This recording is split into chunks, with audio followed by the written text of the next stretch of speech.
میرے نبی پاک صلی اللہ علیہ وآلہ وسلم کی عادت مبارکہ تھی کہ جب بھی آپ کسی غزوہ پر روانگی کا ارادہ کرتے تو مسلم خواتین اور بچوں کی رہائش کا انتظام قلعہ میں کرتے تاکہ دشمن انہیں کوئی نقصان نہ پہنچا سکے۔ غزوہ خندق میں مدینہ کی تمام مسلم خواتین اور بچوں کو حضرت حسان بن ثابت رضی اللہ تعالیٰ عنہ کے اس قلعہ میں محفوظ کر دیا گیا جو انہیں اپنے آباء و اجداد سے ورثہ میں ملا تھا۔ یہ قلعہ ہر طرف سے انتہائی محفوظ تھا۔ مسلمان خندق کے کنارے قریش کے مقابلے میں ڈٹے ہوئے تھے۔ دشمن کے بالمقابل آنے کی وجہ سے عورتوں اور بچوں کی طرف مکمل توجہ نہ دے سکے۔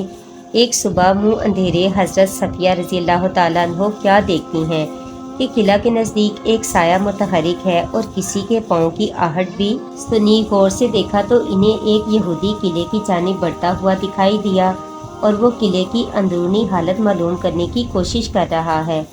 اس کی حرکات دیکھ کر حضرت صفیہ رضی اللہ تعالیٰ عنہ کو یقین ہو گیا کہ یہ تو اپنی قوم کے لیے جاسوسی کر رہا ہے اور یہ معلوم کرنا چاہتا ہے کہ قلعے کے اندر مرد بھی ہیں یا صرف عورتیں اور بچے ہی ہیں۔ حضرت صفیہ رضی اللہ تعالیٰ عنہ نے اپنے دل میں کہا کہ بنو قریظہ نے رسول پاک صلی اللہ علیہ وآلہ وسلم کے ساتھ کیے گئے عہد و پیمان کو پامال کر کے مسلمانوں کے خلاف قریش کا تعاون کرنا شروع کر دیا ہے۔ اب قلعے کے اندر کوئی مرد نہیں جو عورتوں اور بچوں کے دفاع کے لیے آگے بڑھے۔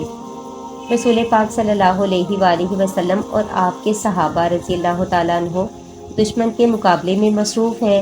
اگر یہ دشمن قلعے کے اندرونی صورتحال سے آگاہ ہو کر اپنی قوم کو بتانے میں کامیاب ہو گیا تو یہودی موقع کو غنیمت جانتے ہوئے عورتوں اور بچوں کو قید کر لیں گے اور یہ صورتحال مسلمانوں کے لیے سوہان روح ثابت ہوگی۔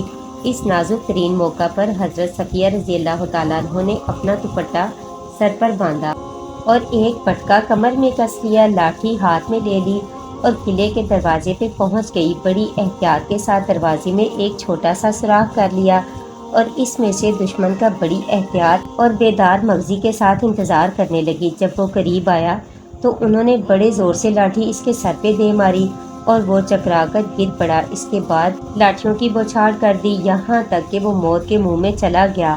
آپ آگے بڑی چھری سے اس کی گردن کاٹی اور قلعے کے اوپر سے سر نیچے پھینک دیا اور وہ لڑکھڑاتا ہوا ان یہودیوں کے سامنے جا گرا جو اس کا شدت سے انتظار کر رہے تھے۔ اپنے ساتھی کا سر دیکھ کر وہ گھبرا گئے اور انہیں یقین ہو گیا کہ قلعے کے اندر بھی مجاہدین موجود ہیں۔ حضرت محمد صلی اللہ علیہ وآلہ وسلم نے عورتوں اور بچوں کو قلعے میں اکیلا نہیں چھوڑا۔ یہ صورتحال دیکھ کر وہ الٹے پاؤں پیچھے مڑ گئے۔ اللہ سبحانہ وتعالیٰ حضرت صفیہ رضی اللہ تعالیٰ عنہ سے راضی ہو گیا۔